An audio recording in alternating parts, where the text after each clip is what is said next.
In a vast valley stood a magnificent palace where a man named Haji Abdul Malik lived. He was a little over 60 years old, yet his face still carried authority. His eyes reflected pride, and his voice commanded respect. He was the wealthiest, most influential, and most powerful man in the region.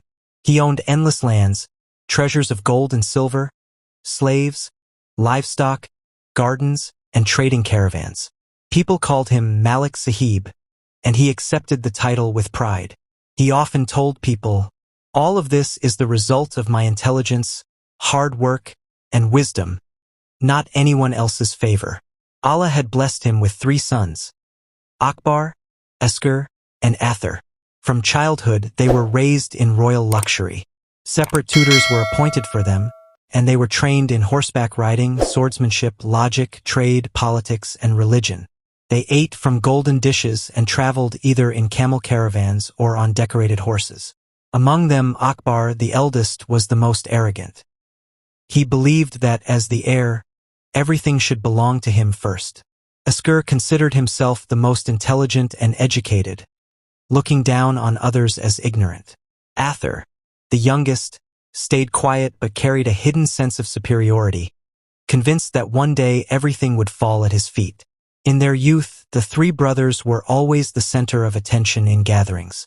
They neither looked at beggars nor spoke to the poor. Their faces always reflected pride and arrogance. They had absorbed their father's style, living habits, and sense of superiority. This continued until fate decided to test them. One day, Haji Abdul Malik announced that he was now on the threshold of old age and wished to divide his wealth, power, and responsibilities among his sons. The villagers gathered. A large stage was decorated, and 3 golden chairs were placed upon it for the 3 sons. Haji Abdul Malik stood on a raised platform and declared in a loud voice, "Today is the day of my pride. I am going to divide my entire kingdom among my capable sons. Akbar, you will have the palace, the treasure, and military power. Asghar, you will have the madrasa, knowledge, libraries, and the court. Athar, you will take over my trading caravans, markets, lands, and businesses." The people clapped, but an elderly man sitting quietly in the crowd softly said, "Thank Allah for what you have, Haji Sahib. Do not be arrogant, for when time strikes, its blow is severe." But Haji Abdul Malik, puffing with pride, replied, "What can time do to me? I built all of this myself. I am the example for the world." Those words rose to the heavens, and perhaps the decision was made there and then. The 3 sons sat with their heads held high, but their trial was about to begin. Akbar received the palace, gold, horses, army, and authority. He celebrated day and night, throwing beggars out of the gates. One day, an old beggar came and said, "Son, Allah has given you everything. Treat his creation with mercy." Akbar laughed and said, "Old man, go away. Stop begging. I am a king. I don't even like to see beggars." That very night, thunder roared in the skies, lightning flashed, and a fierce storm hit. The palace roof collapsed, the treasure burned, the horses ran away, and the servants abandoned him. Akbar was left alone and injured. He cried for help, but those he had driven away now turned their faces from him. Sitting among the ruins of the palace, Akbar wept and thought, "Am I the same man who once commanded hundreds?" For the first time, humility began to grow in his heart. But the test was not over yet. Asghar took charge of the madrasa, knowledge, and the judicial system. He saw himself as the embodiment of wisdom, issuing every fatwa himself and looking down on other scholars. One day, a pious elder came to the madrasa. His simplicity, knowledge, and piety impressed the students, which Asghar could not tolerate. He threw the elder out, saying, "Your simplicity lowers the prestige of my madrasa." The elder replied with just one sentence, "Son, knowledge teaches humility, not arrogance."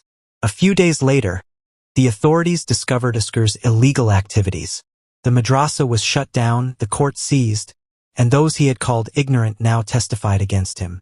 Asghar sat alone in a deserted room with no books or students. only a Quran lying there, which he had not opened in years. Tears rolled down his cheeks, and from his heart came the words, "O Allah, forgive me." Arthur took over the markets, trading caravans, and agricultural lands.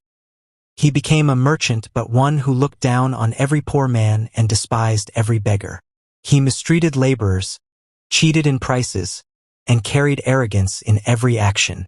He would say, "There is no trader as clever as me. Whatever I want happens in the market." But one night his caravan was looted. Goods worth millions were stolen. Then locusts attacked the crops, leaving the land barren. When the bank demanded repayment of loans, Arthur began to plead. The business partners he had once trusted all turned away from him. Now the same Arthur sat in a corner of the marketplace, begging from the very people he had once shunned. Years passed. Haji Abdul Malik had now grown old and ill. His 3 sons were living lives of failure in different places. One day he sent them a letter. "If you return to Allah even now, you can be forgiven. Come back, and I will teach you again what life really is." The 3 brothers came with tears of shame, barefoot, weak in body, and broken in spirit, standing at their father's door. Haji Abdul Malik placed his frail hands on their heads and said, "My sons, Allah has broken you down from the mountains of pride to the ground of humility. If you learn now, this will be your true success." The 3 brothers fell into prostration, asking Allah for forgiveness. The palace that had once been a symbol of arrogance now became a center of humility, service, and gratitude. Akbar built an orphanage. Asghar established a madrasa for Quran and Hadith. Arthur built his business on honesty. They lived humbly, and Allah granted them peace of heart. The moral of the story: whoever bows down, Allah elevates them. Whoever stands in arrogance, Allah brings them down. Pride is a fire that burns away a person's honor, wealth, knowledge, and power. Humility is a treasure that brings honor in both this world and the hereafter.